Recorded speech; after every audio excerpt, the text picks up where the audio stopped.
CPM സംസ്ഥാന committee അംഗം advocate K Anilkumar കൂടി നമുക്ക് വിചാരിക്കാം. ശ്രീ അനിൽകുമാർ, കഴിഞ്ഞ ദിവസം NSSന്റെയും SNDPയുടെ ജനറൽ സെക്രട്ടറിമാർ നടത്തിയ വാർത്താ സമ്മേളനത്തിൽ പ്രധാനമായി ചൂണ്ടിക്കാട്ടിയത് കോൺഗ്രസ് എടുക്കുന്ന വർഗീയ നിലപാടുകളെ കുറിച്ച് തന്നെയാണ്. സതീശനെ ചൂണ്ടിയാണ് പറഞ്ഞതെങ്കിലും പ്രത്യക്ഷത്തിൽ നമുക്ക് മനസ്സിലാക്കാൻ കഴിയുന്നത് കോൺഗ്രസ് എടുക്കുന്ന നിലപാട് തന്നെയാണ്. ഒരേ സമയം തന്നെ ജമാഅത്തെ ഇസ്ലാമിയെ തഴുകുകയും SNDP ഉൾപ്പെടെയുള്ള സാമുദായിക സംഘടനകളെ തള്ളുകയും ചെയ്യുന്ന സതീശന്റെ നിലപാട് എങ്ങനെയാണ്?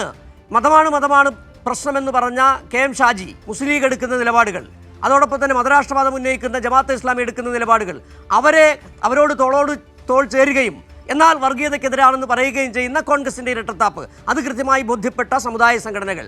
അങ്ങനെ വരുമ്പോൾ കോൺഗ്രസിനകത്ത് തന്നെ വലിയൊരു അങ്കലാപ്പുണ്ട്.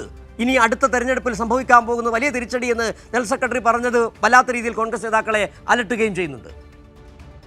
വയനാട് തെരഞ്ഞെടുപ്പുകൾ മുതൽ ആരംഭിച്ചിട്ടുള്ള മുസ്ലിം ലീഗിന്റെ ന്യൂനപക്ഷ വർഗീയ രാഷ്ട്രീയത്തിന് കീഴ്പ്പെടുന്ന ഒരു നയം കോൺഗ്രസ് സ്വീകരിക്കുമ്പോൾ അതിന് അനിവാര്യമായി നൽകേണ്ടി വരുന്ന വിലയാണ് ഇന്ന് കേരളത്തിലെ കോൺഗ്രസ് കൊടുത്തുകൊണ്ടിരിക്കുന്നത്. നമ്മുടെ രാജ്യം മുമ്പാണ് കോൺഗ്രസ് വിവിധ സംസ്ഥാനങ്ങളിലേക്ക് നടന്ന തെരഞ്ഞെടുപ്പുകൾ പരാജയപ്പെട്ടു.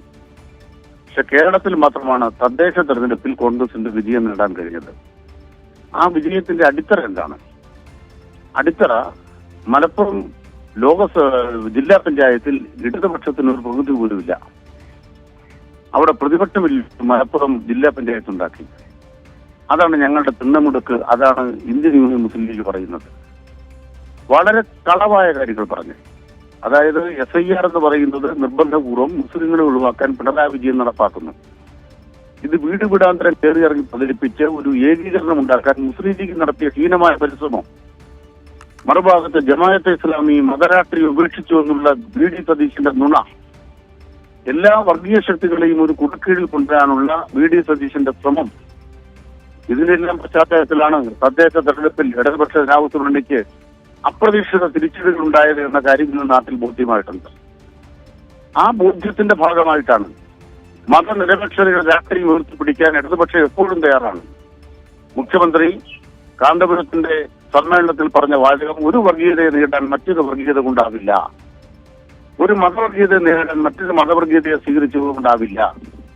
പക്ഷെ VD സതീശന് കണ്ണടച്ച് ജമാഅത്തെ ഇസ്ലാമിയെയും മുസ്ലിം ലീഗിനെയും എല്ലാം കൂട്ടുപിടിച്ച് ഭയങ്കര മതനിരപേക്ഷ പ്രസംഗം, മതേതര പ്രസംഗം നടത്തി.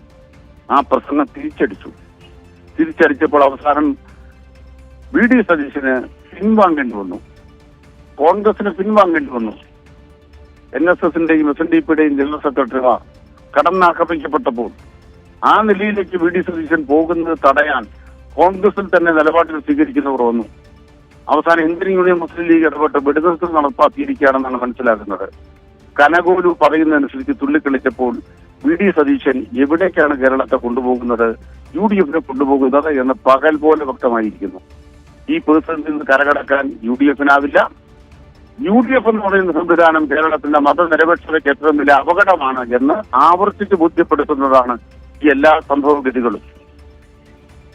ശ്രീ അനിൽകുമാർ, ഒരുപക്ഷെ നമുക്ക് മനസ്സിലാക്കാൻ കഴിയുന്നത് തദ്ദേശ തെരഞ്ഞെടുപ്പിലെ വിജയം എങ്ങനെയായിരുന്നു എന്നുള്ളത്, അത് താങ്കൾ നേരത്തെ ചൂണ്ടിക്കാട്ടിയതുപോലെ മലപ്പുറം ജില്ലാ പഞ്ചായത്തിലടക്കം ഒരു ഇടതുപക്ഷത്തിന്റെ ഒരു പ്രതിനിധി പോലില്ലാത്ത സാഹചര്യം, എല്ലാ തരത്തിലുള്ള മുരട് മൂർഖം പാമ്പുകളെ ഉപയോഗിച്ചുകൊണ്ട് തെരഞ്ഞെടുപ്പിനെ നേരിടുകയും പിന്നീട് നുണപ്രചരണങ്ങൾ, ഏറ്റവും ഒടുവിൽ നമ്മൾ കണ്ടതാണ് സതീശൻ, അതോടൊപ്പം തന്നെ T സിദ്ദിഖ് അടക്കം വയനാടിന്റെ ടൗൺഷിപ്പ് നിർമ്മാണത്തിന്റെ ക്രെഡിറ്റ് ഏറ്റെടുക്കാൻ അടക്കം നടത്തിയ ശ്രമങ്ങൾ, എല്ലാ തരത്തിലും അതിനൊടുവിലാണ് ഏറ്റവും ഒടുവിൽ കേരള കോൺഗ്രസ് മാണി LDF വിടുന്നു, UDFനൊപ്പം ചേരുന്നു. ആ പഠിച്ച പണി 18 പയറ്റുകയാണ്. രക്ഷപ്പെടാൻ സാധ്യതയുണ്ടോ? തദ്ദേശ തെരഞ്ഞെടുപ്പിലെ വിജയം അവിടെ നിലനിൽക്കുന്നില്ല. അത് വൈകാരികമായ ഇടതുപക്ഷത്തിനെതിരെ ഉണ്ടാക്കിയ ഒരു താൽക്കാലിക വേലിയേറ്റമാണ്. ആ വേലിയേറ്റമൊക്കെ പോയി. ഈ തെരഞ്ഞെടുപ്പിന്റെ വോട്ടുനില കണക്കാക്കിയാൽ ഇടതുപക്ഷ ജനാധിപത്യ ലോക്സഭാ തെരഞ്ഞെടുപ്പിനേക്കാൾ 18 ലക്ഷം വോട്ട് അധികം നേടി മുന്നേറുകയാണ് ചെയ്തത്. ആ മുന്നേറ്റം നിയമസഭാ തെരഞ്ഞെടുപ്പിൽ അസന്നിഗ്ധമായി 110ലേക്ക് എത്തിക്കുക എന്ന തീവ്ര യത്നമാണ് ഇടതുപക്ഷ ജനാധിപത്യം നടത്തിക്കൊണ്ടിരിക്കുന്നത്. അത് തടയാനുള്ള വഴി എന്ത്? അപ്പൊ അവർ കണ്ട ഏക വഴി ഇടതുപക്ഷ ജനാധിപത്യ മുന്നണിയെ ദുർബലപ്പെടുത്തുക. അതിനോ കേരള കോൺഗ്രസ് എമ്മിനെ വളഞ്ഞു പിടിക്കുക. മധുരയെ റാഞ്ചിക്കൊണ്ടുപോയതുപോലെ, മധുരയെ ഡൊണാൾഡ് ട്രംപ് റാഞ്ചിയതുപോലെ ഇടതുപക്ഷ ജനാധിപത്യ മുന്നണിയിൽ നിന്നും ജോസ് കെ മാണിയുടെ പാർട്ടിയെ റാഞ്ചുക, രായ്ക്കു രാമാനോ റാഞ്ചിക്കൊണ്ടുപോവുക. ഇതായിരുന്നു മുസ്ലിം ലീഗ് ആവിഷ്കരിച്ച തന്ത്രം. അതിനുവേണ്ടി പാലായിൽ നിന്നും മാണി സി കാപ്പനെ തിരുവമ്പാടിയിൽ മത്സരിക്കാൻ സീറ്റ് കൊടുക്കാമെന്ന് പറഞ്ഞ് വിളിച്ചു വരുത്തുന്നു മലപ്പുറത്തേക്ക്. അവസാനമോ സോണിയാഗാന്ധി ചർച്ച നടത്തിയെന്നൊക്കെയുള്ള മത നേതാക്കൾ ഇടപെട്ടു എന്നുള്ള ആഖ്യാനങ്ങൾ മാധ്യമങ്ങളോട് ഉയർത്തിക്കൊണ്ടുവന്നു.